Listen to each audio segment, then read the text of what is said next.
ধুলার কারণে শিল্পাঞ্চল সাভারের আশুলিয়ায় বেড়েছে বায়ু দূষণের মাত্রা। শীতের কুয়াশার মতোই ধুলায় আচ্ছাদিত রাস্তা। চলন্ত যানবাহনের পেছনে কুণ্ডুলি পাকিয়ে বাতাসে উঠছে ধুলাবালু। এতে সড়কের দুপাশের ব্যবসা প্রতিষ্ঠান, বাড়ি ঘর ধুলায় সালাপ। সাভার থেকে শাকিল শেখের ছবিতে জহির ইসলাম খান লিটনের রিপোর্ট, জানাচ্ছেন সঞ্জিদা হক। চলছে গাড়ি, উড়ছে ধুলা, এ যেন এক ধুলার রাজ্য।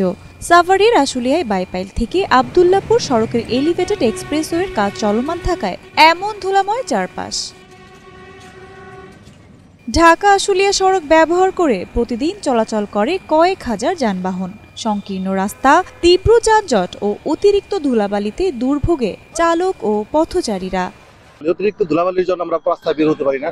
বের হলে হাঁচি, কাশি, ঠান্ডা, সর্দি, চুলকানি লেগেই থাকে। বিশেষ করে বৃদ্ধ মানুষ, শিশুদের অনেক সমস্যা ফেস করতেছে।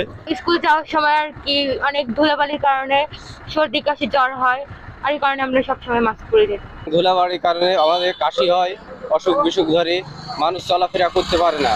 রাস্তায় প্রচন্ড ধুলা, আমরা শুধু আমাদের দাড়ি পর্যন্ত সাদা হয়ে গেছে। প্রচুর ধুলা ভাই, এ জায়গায় মনে করেন আসতে গেলে সমস্যা, যাইতে সমস্যা, এর কোনো সিস্টেম নাই। দিনের মধ্যে দু একবার পানি মারলে মারে, না মারলে না মারে। এদিকে চিকিৎসকরা বলছেন ধুলাবালুর কারণে স্বাস্থ্য ঝুঁকিতে শিশু ও বৃদ্ধরা। আর পরিবেশ বিশেষজ্ঞরা বলছেন সমন্বয়হীন খোঁড়াখুড়ি এবং উন্নয়ন কাজে ধীর গতিতে বেড়েছে দুর্ভোগ। আমাদের রোড ট্রান্সপোর্ট সিচুয়েশনসটা পরিবেশগত দিক থেকে, জনস্বাস্থ্যের দিক থেকে অত্যন্ত ঝুঁকিসম্পন্ন একটি এলাকা। আমি মনে করি সরকার এবং সচেতন নাগরিক এবং ওই এলাকার কমিউনিটি পিপলস উদ্যোগ নিলে এই সমস্যার সমাধান হতে পারে।